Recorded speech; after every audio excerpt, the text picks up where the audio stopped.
El día de hoy vamos a hablar sobre la investigación de accidentes e incidentes de trabajo. Esta es una primera parte. Soy Jenny González, especialista en seguridad y salud en el trabajo, y vamos a desarrollar este tema de acuerdo al marco normativo legal vigente.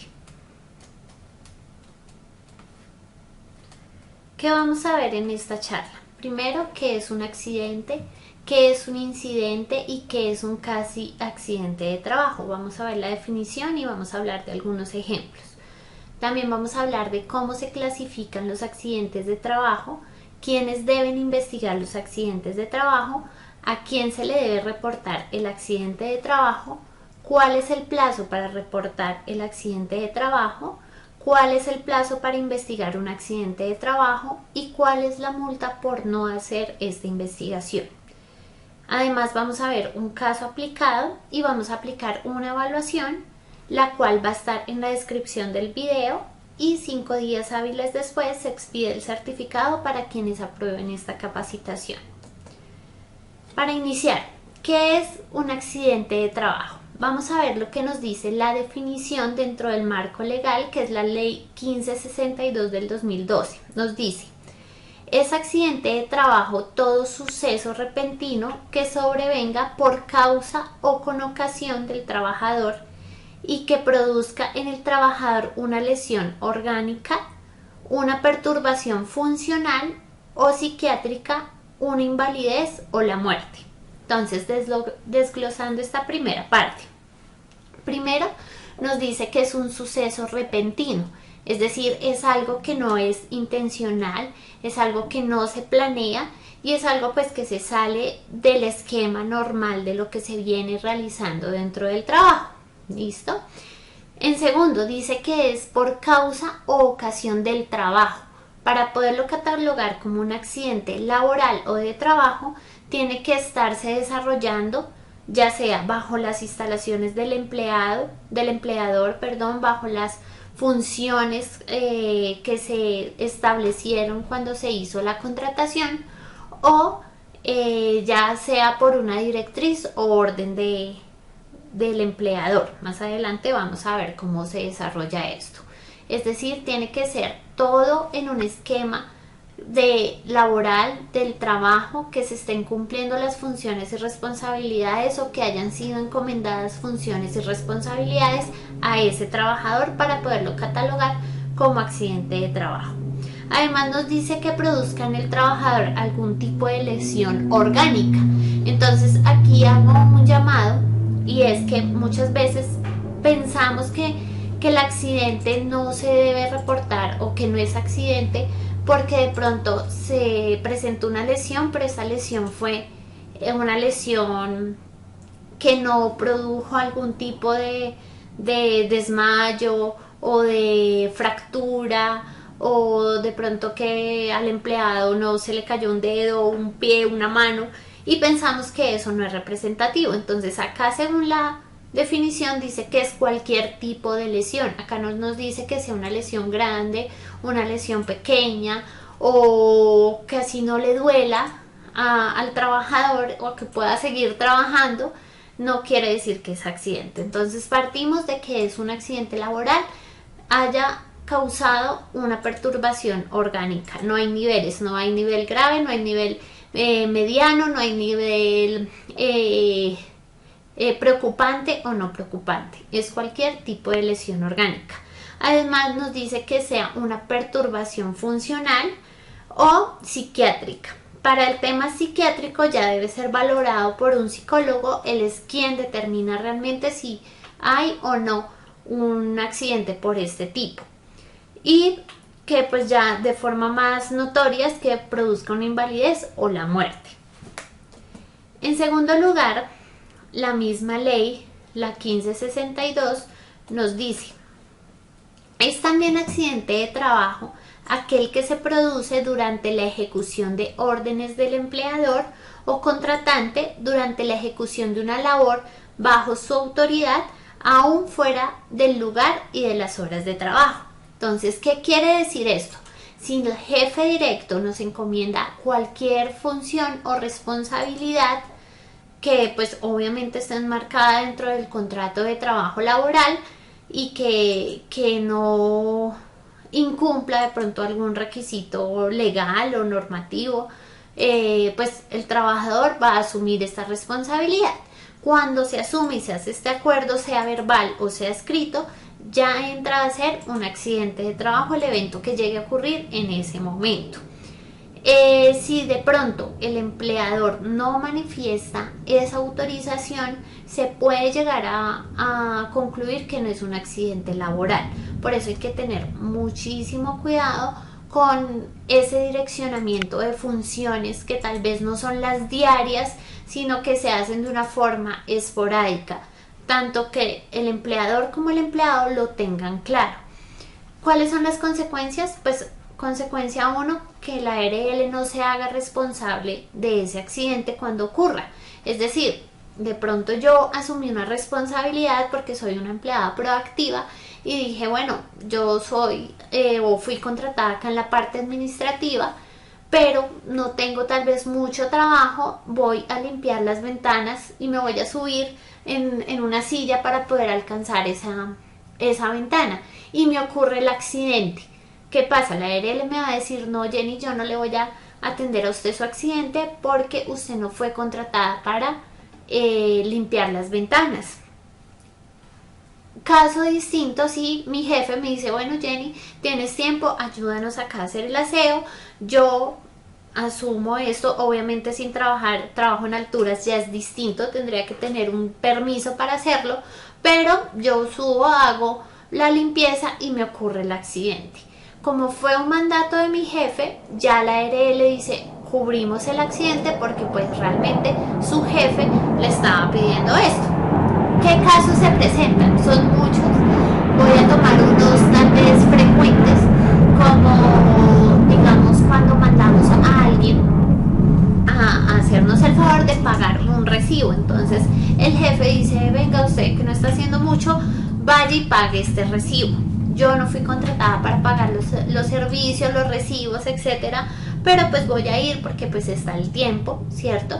Estamos colaborando y hay que colaborar.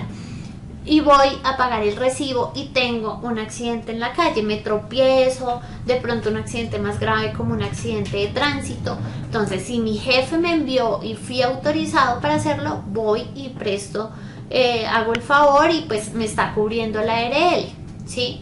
Si ocurre el evento, me va a cubrir la ARL. ¿Qué pasa si tal vez yo me escapo? ¿Sí? Porque eso puede pasar. Entonces, yo voy rápido y pago este servicio en el horario laboral, no le digo a mi jefe, me escapo, pago el servicio, pero tengo el accidente. Entonces, es posible que la ARL no cubra o pague este accidente porque usted no tenía que estar haciendo esa función. ¿Listo? Entonces, por eso es importante dejarlo claro. También si tal vez estas funciones que nos da el jefe, que nos encomienda el jefe, están fuera del horario laboral o fuera del lugar de trabajo. Si nos las dio el jefe, estamos cumpliendo con el propósito de la empresa, lo cual fuimos contratados, sigue cubriendo la ARL. La misma resolución, la misma ley, perdón, nos dice que se considera también accidente de trabajo el que se produzca durante el traslado de los trabajadores o contratistas desde su residencia a los lugares de trabajo o viceversa, cuando el transporte lo suministra el empleador, ¿sí? Entonces muchas de las dudas que nos dan nos dicen, bueno, si el trabajador o yo en el caso de ser el trabajador voy hacia la empresa y tengo el accidente, ¿lo cubre o no lo cubre la ARL? Entonces la respuesta es, lo cubre la ARL si ese medio de transporte lo está suministrando la empresa. Si no lo suministra la empresa, no lo cubre la ARL. Es el transporte que hacemos o que debemos hacer para llegar a nuestro lugar de trabajo. Y lo mismo pasa si voy de mi lugar de trabajo a mi casa y tengo el accidente. Ya no es un accidente laboral, sino ya son accidentes de origen común que se producen por cualquier factor externo a la empresa y esos son atendidos por la EPS. Por eso es muy importante que como empleados sepamos que estamos afiliados a EPS y a ARL y sepamos dónde nos atienden en caso de alguna emergencia. Entonces, si la empresa suministra el transporte, ahí sí ya pasaría a ser parte de un accidente laboral, como aquellas empresas que nos dan de pronto el auxilio de una ruta. Entonces, al poner la ruta a la disposición de la ruta, pues ya haría parte de un accidente laboral en caso de ocurrir en ese instante. También se considera como accidente de trabajo el ocurrido durante el ejercicio de la función sindical, aunque el trabajador se encuentre en permiso sindical, siempre que el accidente se produzca en cumplimiento de dicha función. Eso aplica en caso de que haya un sindicato, que estemos haciendo las funciones sindicales y llegamos a tener un accidente de trabajo, independiente de que estemos en función o en permiso, lo cubre la ARL. De igual forma, se considera accidente de trabajo el que se produzca por la ejecución de actividades recreativas, deportivas o culturales, cuando se actúa por cuenta o en representación del empleador o de la empresa usuaria, cuando se trata de trabajadores de empresas de servicios temporales que se encuentran en misión. ¿Qué quiere decir? Cualquier tipo de actividad como las de final de año, una celebración especial, un cumpleaños, mientras sea ejecutada y liderada por la empresa contratante, hace parte de un accidente laboral. Entonces, un ejemplo, de pronto organizamos un partido como empresa donde van a participar todos los miembros de la organización y en ese partido hay un accidente, tal vez una fractura o algo menor, y pues entran a hacer el reporte de accidente de trabajo porque estaban realizando una actividad promovida por la empresa. Distinto es si tal vez yo salí a mi horario de almuerzo, jugué fútbol en la calle mientras llegaba la hora ya de entrar nuevamente al trabajo y tengo el accidente. Ahí ya no sería un accidente de trabajo porque no lo lideró la empresa y porque lo hice yo de forma autónoma. ¿Qué es un incidente de trabajo? Entonces, estos conceptos que vamos a dar ahora en cuanto a incidente de trabajo los vamos a encontrar en el artículo 3 de la resolución 1401 del 2017. Dice, suceso acaecido en el curso del trabajo o en relación con este, que tuvo el potencial de ser un accidente, en el que hubo personas involucradas sin que sufrieran lesiones o se presentaran daños a la propiedad y o pérdida del proceso. Entonces, ¿qué quiere decir esto? Se presentan sucesos que se pudieron llegar a materializar a un futuro como un accidente o en ese momento como un accidente, es decir, que pudieron haber causado una lesión, una perturbación orgánica o la muerte incluso del trabajador, pero no pasó. ¿Por qué? Pues por diferentes razones, porque no se llegó hasta la instancia de que se presentara la lesión o la perturbación, pero sí se pudo haber presentado. ¿Y quién debe tener la condición o quién debe tener la formación para identificar eso? Pues el mismo trabajador. Cada uno de nosotros como trabajadores debemos ser conscientes de la función que estamos realizando, debemos ser conscientes de lo que está pasando en nuestro entorno y poder concluir que fue un incidente, es decir, que pudo haber llegado a pasar a mayores, que pudo haber una lesión, que pudo haber una fractura. Un ejemplo, tal vez ustedes contextualizan en su entorno que hay un hueco o una grieta en el piso, ¿sí? Todos los días trabajamos ahí, trabajamos en ese piso, nos movilizamos en ese piso, pero yo iba caminando y me tropecé.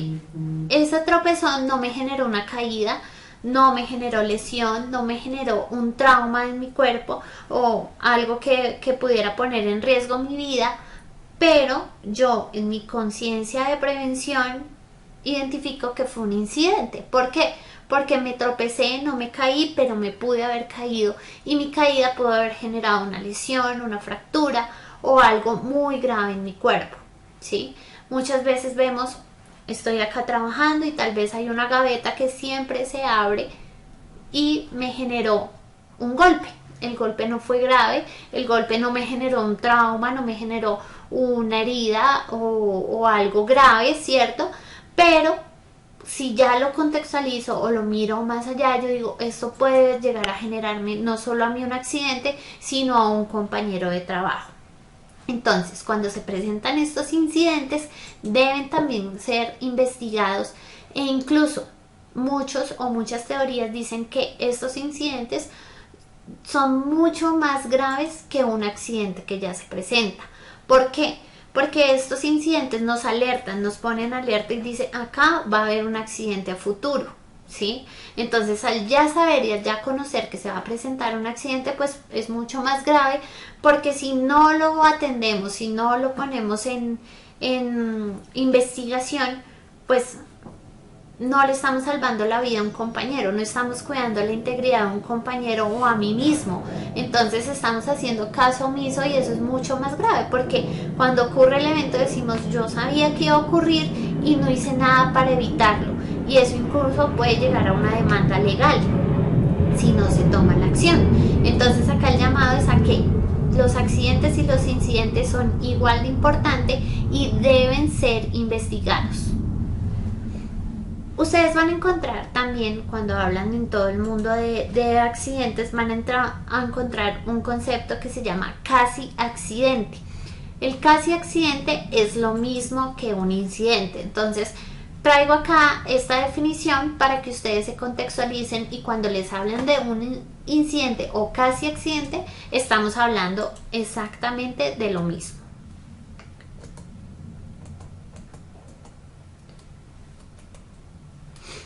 ¿Cómo se clasifican los accidentes de trabajo? Entonces, nosotros vamos a encontrar en la resolución 1401 del 2017, en el artículo 3, las definiciones de estas clasificaciones. Está la primera, que es clasificación de accidente grave. ¿Qué nos dice? Dice que es aquel que trae como consecuencia amputación de cualquier segmento corporal, fractura de huesos largos como el fémur, la tibia, el peroné, el húmero, el radio y el cúbito. También son los traumas cráneoencefálicos, las quemaduras de segundo y tercer grado, las lesiones severas de mano, tales como aplastamiento o quemaduras, lesiones severas de columna vertebral con compromiso de médula espinal, lesiones oculares que comprometan la agudeza o el campo visual, o lesiones que comprometan la capacidad auditiva. Esto, ¿ustedes cómo lo van a saber? Muchos me dicen, no, Jenny, pero yo no soy médico, yo no sé esto, yo no sé qué es un trauma, qué es cráneoencefálico. Entonces, ustedes no teman. ¿Por qué? Porque quien expide este concepto es el médico. Por eso es tan importante que cuando empecemos nuestra investigación, sepamos cuál fue el concepto del médico. Esto no es pedirle la historia clínica al paciente o al trabajador, porque ustedes saben que no estamos legalmente autorizados, a no ser que seamos médicos ocupacionales y que tengamos la autoridad para hacerlo. Del resto, puede ser el presidente, puede ser el gerente de la empresa, no está autorizado a tener copia de la historia clínica. Pero entonces, ¿dónde vamos a ver eso? En la incapacidad médica. Cuando hay un accidente de trabajo y es atendido por la ARL, se expide la incapacidad médica. Esta incapacidad médica va a traer el concepto de qué fue lo ocurrido o cuál fue el resultado de ese mal evento que ocurrió, de ese accidente. Entonces él nos va a decir si fue una fractura, si fue de pronto alguna amputación o el concepto que va a dar ya el médico. En el caso que vamos a aplicar, vamos a ver esto minuciosamente. Accidentes mortales. Creo que la definición es obvia, ¿cierto?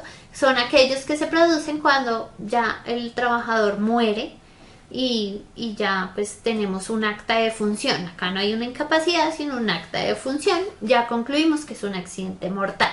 Y el accidente leve son aquellos accidentes en los cuales el trabajador no sufre una lesión grave. Es decir, no están catalogadas dentro de la definición que vimos anterior de grave. Es muy sencillo. Ya más adelante vamos a ver la aplicación.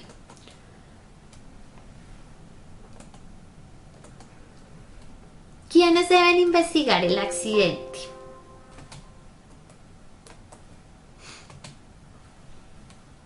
Entonces, ¿qué nos dice la norma? Cada vez que se presenta un accidente de trabajo se debe conformar un equipo investigador. Este equipo debe estar integrado como mínimo. Nos dicen que primero debe ser el jefe inmediato o supervisor del trabajador accidentado o del área donde ocurrió este incidente. Además debe estar el representante del Comité Paritario de Seguridad y Salud en el Trabajo, y si no tenemos COPAS, el vigía de Seguridad y Salud en el Trabajo.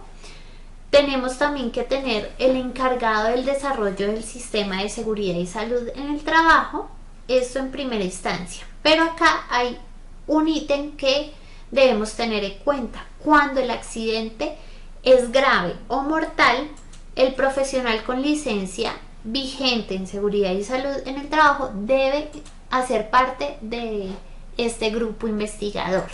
Entonces ya sabemos quiénes son los que pide la ley.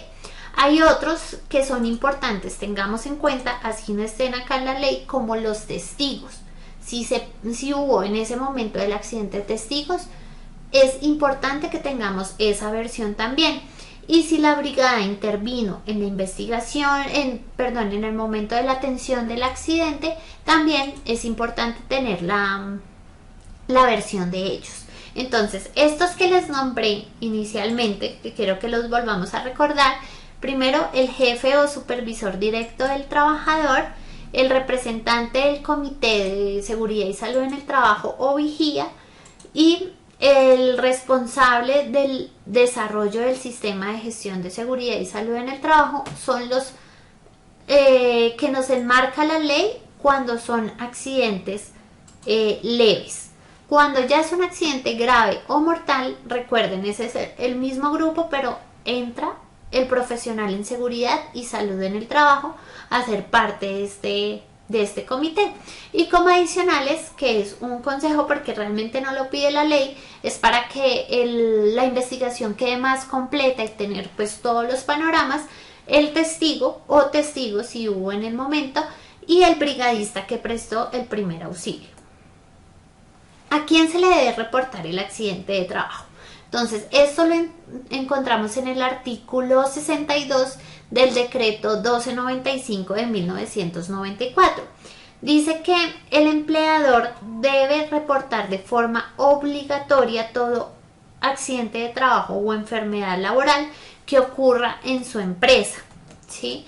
¿A quién le tiene que reportar esto? Entonces, en primer lugar está la ARL, la Administradora de Riesgos Laborales, a la EPS a la cual se encuentra afiliado el trabajador lesionado, y a la Dirección Territorial u Oficinas Especiales del Ministerio de Trabajo. Esto solo aplica en caso de accidente grave o mortal. Entonces, ¿cómo se reporta cada uno de estos organismos? Primero, la Administradora de Riesgos Laborales. Cuando ocurre el evento, la empresa inmediatamente debe llamar a la ARL. ¿Para qué? Primero, ya está haciendo parte del reporte de la investigación, y segundo, para saber en qué IPS van a atender al trabajador lesionado. Esa llamada siempre es importante hacerla y obligatoriamente hacerla.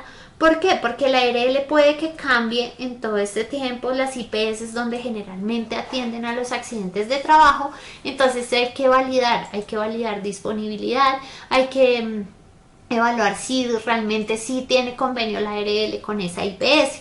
Muchas empresas tienen el hábito de que siempre mandan a sus accidentados a la misma IPS, y resulta que en ese tiempo que no tuvieron accidentes cambiaron la IPS, ya no tienen un convenio, llega el empleado accidentado a esa IPS, no lo atienden y se vuelve un problema terrible para la empresa, porque la empresa tenía que tener controlado esto antes de que ocurriera el evento. Por eso siempre es importante llamar. Las llamadas son inmediatas, no es que vamos a esperar 10, 15 minutos a ver si llamamos, de pronto el trabajador se mejora y resulta que empeoran. Entonces hay que hacerlo inmediatamente. Ocurre el evento y se reporta el accidente y sabemos que ocurre el accidente, hacer la llamada. Consejo: que sean dos o más personas que estén entrenadas para poder hacer esta llamada, que sepan que tienen que tener nombre del trabajador, número de cédula,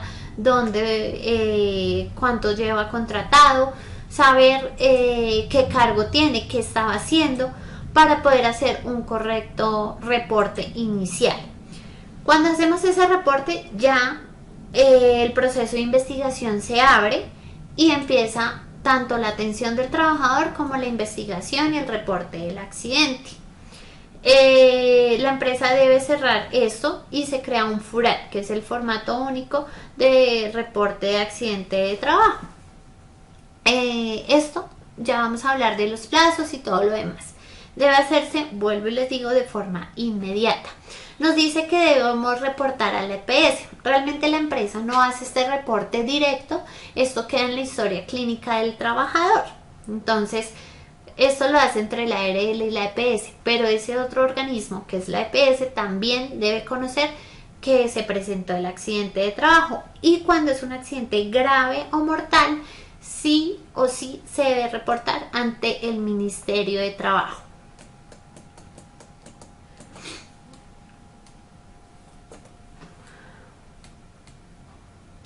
Ahora vamos a ver qué nos dice el artículo 22417 del decreto 1072 del 2015. Nos dice: los empleadores reportan los accidentes graves y mortales, así como las enfermedades diagnosticadas como laborales, directamente a la Dirección Territorial u oficinas especiales correspondientes dentro de los 2 días hábiles siguientes al evento o recibido del diagnóstico de la enfermedad, independientemente del reporte que deben realizar a las administradoras de riesgos laborales y empresas promotoras de la salud y establecido en el artículo 22416 del presente decreto.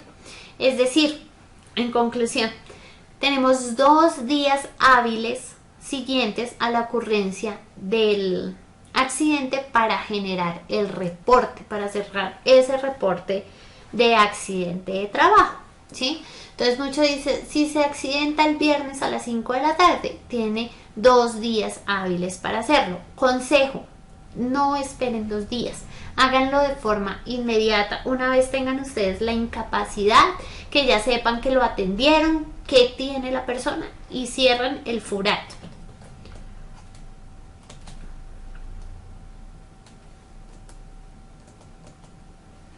¿Cuál es el plazo que tenemos para reportar el accidente? Como dijimos, 2 días, ¿cierto? Esto lo vamos a encontrar en el artículo 62 del decreto 1295 del 94.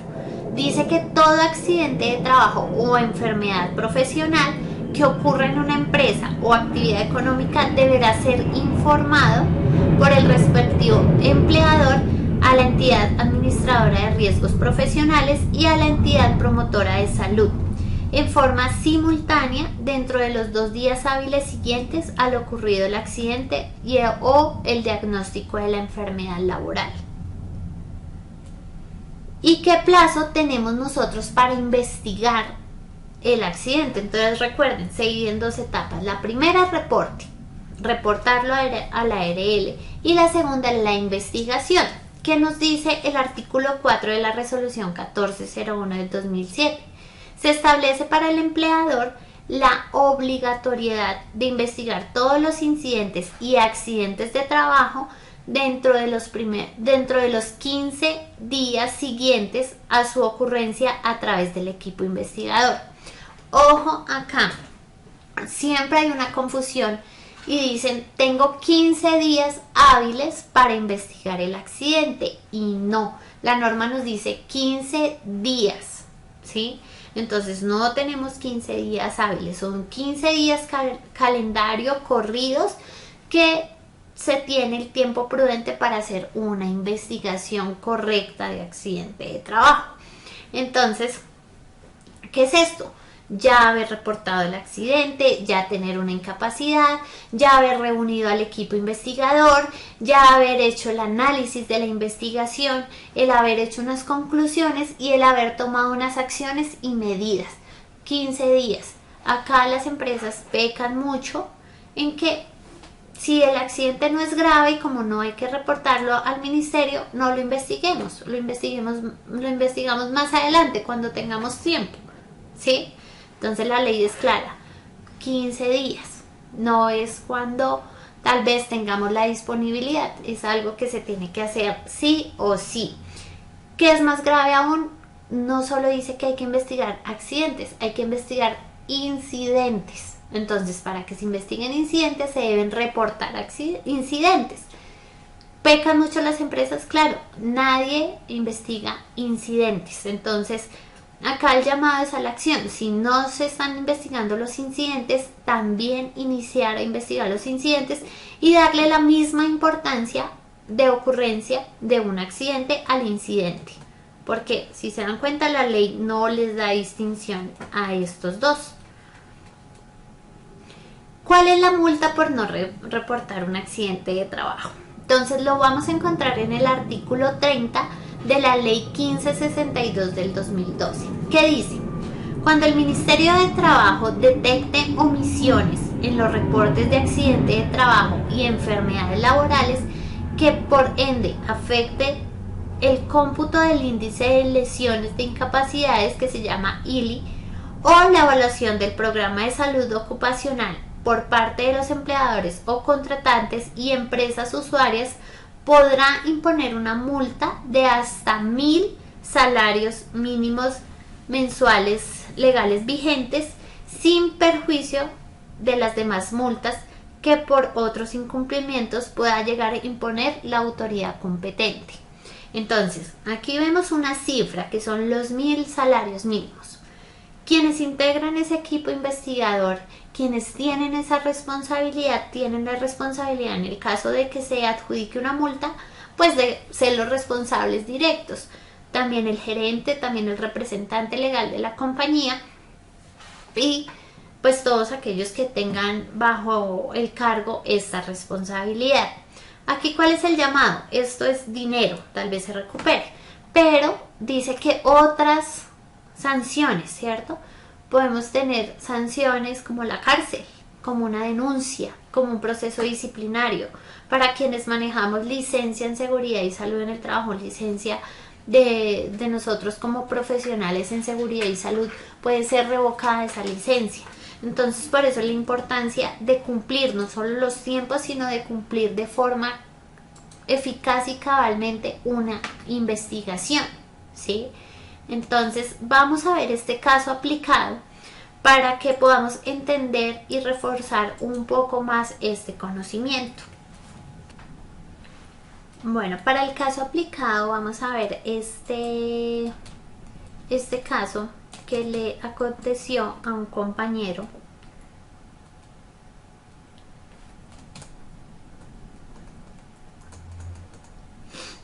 Rodolfo García Alarcón. Entonces, ¿qué tengo yo acá? Tengo los documentos que se requieren para hacer una correcta investigación. Primero está el FURAT. El FURAT que se legaliza tan pronto hacemos la llamada para que atiendan o saber dónde, en qué IPS van a atender al trabajador accidentado. Se abre este FURAT. ¿Quién abre este FURAT? La ARL. ¿Quién debe cerrar el FURAT? La empresa. En este caso particular es Estela, quien es la persona encargada del sistema de gestión de seguridad y salud en el trabajo y hace todo el trámite administrativo en cuanto al reporte y la investigación. ¿Cuántos días tenemos para cerrar este primer reporte, el reporte que estamos haciendo? Recuerden que son 2 días hábiles. ¿Listo? ¿Qué es importante revisar en el FURAT? Obviamente que todos los datos coincidan. ¿Los datos de quién? Del trabajador y de la empresa. Aquí es importante porque esta es una primer versión, una primera declaración de lo que está aconteciendo. Entonces, vamos a encontrar dentro del FURAT la fecha y hora de ocurrencia del accidente. Por eso es tan importante cuando hacemos esa llamada tener estos datos claros. En este caso dice que la fecha y hora del accidente fue el 27 de diciembre del 2023 a las 7:28 am. Tengamos esos datos ahí porque ahorita vamos a ver cómo empieza a jugar estos datos de una forma importante en el proceso de la investigación. Dice que pues además que el empleado estaba haciendo sus labores y dentro de la descripción en este momento que se hizo dice: el trabajador se encontraba cerrando la puerta del carro que maneja. Al realizar esta acción se aprisiona el dedo número 3 de la mano derecha, ocasionándole herida y sangrado. Se le realiza curación y se remite a la clínica del occidente. Esto es lo que se dice. Como primer versión está muy bien porque digamos que la prioridad es darle la atención al trabajador. En ese momento no tenemos tal vez todavía la versión del trabajador, de los testigos, de quienes estuvieron, del jefe directo, y está bien. Acá veo que quien hace la firma o quien hizo el reporte del accidente fue Marcela Prada, asistente de producción, y que esto lo hizo el 27 de diciembre a las 8:11 am. Acá que es importante, primero ver que esta persona, Marcela Prada en este caso, tenga la formación y la capacitación para hacer este tipo de actividades. Segundo, que pues obviamente sea una persona que esté al cargo de esto y va a ser la responsable. Aquí hago el llamado porque muchas veces estos nombres están predeterminados, tal vez quedan guardados en el sistema de la ARL y no se hace el cambio, y de pronto quien reporta es otra persona, quien tiene la responsabilidad, pero firmamos por la otra, y esto es un documento legal, estaríamos haciendo mal una firma. Entonces quien debe firmar el reporte es quien tenga la competencia para hacer esa firma del reporte y quien lo esté haciendo en ese momento. ¿Listo? En segundo lugar, el documento importante, que es la incapacidad. En este caso tenemos la incapacidad que nos llegó, la cual fue generada por la Clínica del Occidente, como estamos viendo acá, expedida el 27 de diciembre del 2023 a las 11:34 de la mañana, y nos dice hallazgos. Entonces empezamos a ver el concepto. Dice: el tercer dedo de la mano derecha presenta herida a nivel de carga radial y punta del tercer dedo con compromiso del lecho de forma semicircular de aproximadamente 2 por 1 centímetro, flexoextensión presente. Cuarto dedo de la mano derecha presenta edema y equimosis en pulpejo sin dolor a la palpación radiográfica, pequeña fractura del penacho de la falange discal. Cuarto dedo sin evidencia de fracturas. Entonces ustedes dirán: no, nosotros no somos médicos, no tenemos la competencia para saber si es algo grave o no. Entonces simplemente no nos vamos de pronto al concepto médico como tal, pero sí vamos a ver algo muy representativo en este caso, que es el que estamos viendo de ejemplo, y nos dice que hay una fractura, ¿sí? Recuerden que cuando hay una fractura se reconoce como un accidente grave. Entonces de pronto este empleado afortunadamente no perdió la conciencia, no estuvo internado muchos días en la clínica, es más, no estuvo internado en este caso, ¿sí? Su incapacidad no fue más de 10 días porque fue de 8 días, y uno dice: ah, no fue grave, ¿cierto? Porque tal vez pensamos que lo grave es que esté inconsciente, que la persona no reaccione, o que tal vez tenga una incapacidad de 30 días, 60 días. Y no, des en cuenta, en este caso particular, la definición dice que es una fractura, el accidente grave es fractura, y en este caso hubo una fractura, ¿sí? Vuelvo y les digo, independiente de que el empleado estuvo estable, que estuvo consciente, pues se generó una fractura. Entonces automáticamente es un accidente grave. ¿Qué tenemos que hacer cuando es un accidente grave a diferencia del accidente normal? que debemos reportar al Ministerio de Trabajo y que tiene que estar el profesional con licencia que autoriza y dice esa investigación, el concepto de la investigación es adecuado, vamos a tomar estas acciones y avala esas acciones. Si no se cumple con todo eso, ya sabemos a las multas a las que nos vamos a exponer. Entonces, el FURAT, aquí, si estuviésemos haciendo una auditoría, pues vemos que el FURAT fue reportado el 27 de diciembre del 2023 a las 8:11, es decir, el reporte lo hicimos dentro de los 2 días hábiles establecidos y eso está muy bien, estamos cumpliendo con la norma. ¿Listo? Hoy estamos a 15 de enero, entonces supongo yo ya el COPAS, el jefe directo, el trabajador y todos los demás hicieron la investigación del accidente, ¿cierto? ¿Por qué? Porque ya pasaron los 15 días que da la ley para hacer la investigación. Si no, pues ya saben la multa a la que se expone la organización. Esto no es un trabajo de una sola persona, eso es un trabajo del equipo de investigación, es decir, del jefe directo, del responsable del sistema de gestión y del COPAS o el vigía en caso de que aplique. En este caso que es grave, recuerden que debe haber un profesional en seguridad y salud con licencia. Para este evento, en este caso fui yo quien lo hizo y quiero acá hacer un alto porque hubo algo particular y es que en este evento no se cumplieron los tiempos. Es decir, la investigación de accidentes se hizo dentro de los 15 días, pero el COPAS no participó. El jefe directo dio una versión de sus hechos, pero realmente no hubo una reunión donde se sentara todo este grupo que estamos hablando y avalara e investigara de forma correcta el accidente de trabajo. Entonces, ¿es grave? Claro que sí. Tal vez no tan grave porque el ministerio no ha venido acá a decirnos esto no se hizo a tiempo, pero grave en cuanto que tuvimos que decir que esta investigación se hizo el 29 de diciembre para estar dentro de los tiempos, cuando realmente sabemos que no fue así. Entonces, como equipo que somos, debemos investigar por qué en primer lugar se dio esto y qué hacer para que esto no vuelva a ocurrir, porque no puede volver a ocurrir. Yo desde la parte de seguridad y salud y con la licencia, que soy quien avala este proceso, les diría, yo no firmaría en un futuro un evento como este. ¿Por qué? Porque estamos poniendo en riesgo mucho, no solo la salud y la seguridad de todos los empleados, sino pues también requisitos normativos y legales que debemos cumplir todos.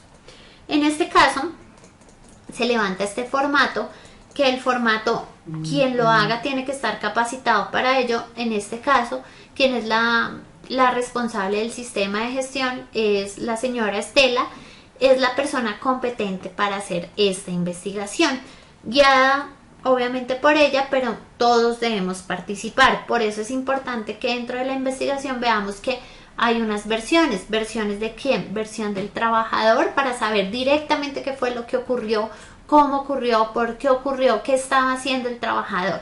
Versión del brigadista que prestó la atención, en este caso que es Pedro Álvarez, fue quien prestó esta atención al trabajador accidentado. La versión del jefe directo con el fin de saber si ese empleado estaba cumpliendo sus funciones, si realmente puede confirmar que fue así, en caso pues de no estar de forma presencial, pero una confirmación de decir sí, él sí estaba haciendo su trabajo, estaba desempeñando su rol de forma adecuada. ¿Qué declaramos en el FURAT? ¿Cuál fue ese concepto que dimos a la ARL cuando llamamos? ¿Qué fue lo que reportamos y lo que concluimos? ¿Y cuál fue el concepto de la incapacidad? Es decir, el médico que dijo si hubo una fractura, si no. Porque es importante reunir todo esto. Muchas veces nos pasa, como estamos en el momento del accidente, de la adrenalina, y uno dice ¿qué mano fue? Y unos dicen la derecha y otros dicen la izquierda. O todos dicen la derecha, pero el dedo 1, el dedo 2, el dedo 3. Entonces por eso es importante reunir todo el paquete, todas las versiones, reunir la incapacidad para poder concluir cómo pasó el evento. Seguido a cómo nosotros sabemos o estipulamos cómo pasó el evento, podemos empezar a hacer el análisis. ¿El análisis de qué? De por qué razones, motivos, circunstancias ocurrieron esos eventos. ¿Por qué se presentó la lesión que se presentó? ¿Para qué? Para finalmente nosotros poder tomar unas acciones, que las acciones van enfocadas no a buscar culpables, no a decir quiénes son los culpables de este evento o por qué ocurrió ese evento, sino que no vuelva a ocurrir, tal vez al mismo empleado o a otros empleados. Entonces esas actividades que vamos a proponer en el momento van a ser con el fin de evitar eso, de evitar que vuelva a ocurrir un evento así. Ustedes ya tienen todo ese paquete, ya tienen esa investigación, ya tienen todo porque se debió radicar al ministerio. ¿Qué deben hacer como equipo? Siéntense y de forma consciente hagan un análisis de qué fue lo que ocurrió. Lean las versiones del jefe, las versiones de el trabajador, del brigadista, de todos los que intervinieron aquí, y propongan las acciones. Ya hay unas acciones propuestas que se deben levantar, pero ustedes tal vez en su dominio, en lo que ustedes están trabajando diariamente, pues pueden llegar a concluir acá muchas cosas, o tal vez ustedes saben que pasan cosas que tal vez no se vieron en la investigación, pero que pueden ser puestas en marcha para poderlas implementar. Y con eso hay que dejar evidencias. Entonces, si nosotros proponemos, como en este caso, señalizar en la puerta del vehículo la advertencia de atrapamiento, es poner la foto, el distintivo de atrapamiento, la señalización, tomar una foto y dejar el registro de la evidencia. Todo esto es con evidencias. Y esto va a ser un paquete, que ese paquete es el que es auditable, quien haga auditoría, la ARL o el ministerio en caso de que lo requiera. Para este caso particular, la ARL ya lo requirió, ya lo está solicitando, esto ya debería haber estado, por eso son las alarmas y por eso es esta charla, para que esto no vuelva a ocurrir, para que cada vez que se presente este evento, que la idea es que ojalá no se presenten, pero cuando se presentan los accidentes estemos preparados para poder dar una respuesta óptima, y no solo por darle respuesta al ministerio o a la ARL, sino por cuidar a nuestros compañeros. Todos los que estamos acá tenemos una responsabilidad en la seguridad y la salud de nuestros compañeros, y no es solo una responsabilidad de corazón, es una responsabilidad legal. Entonces, al ser legal, es que nosotros podemos entrar en un proceso de investigación tal vez por negligencia, y pues la idea es que no lleguemos hasta allá. ¿Listo? Entonces, esta es la primera parte. Ya después vamos con calma a detenernos a ver cómo se hace la investigación, cómo son los conceptos y los códigos que da la ley para hacer la investigación, pero en primer lugar, esto es lo que deben conocer. En la descripción del video les va a quedar a ustedes el link de la evaluación. Por favor, ingresar al link, contestar la evaluación, se les va a expedir un certificado para quienes aprueben, y esto es evidencia también para la ARL y ministerio de que estamos capacitados en investigación de accidentes. Por último, pues agradecerles por el tiempo, por la disponibilidad. Preguntas, la idea es que ustedes después de esta charla hagan preguntas y nos reunimos para poder concluir o ver qué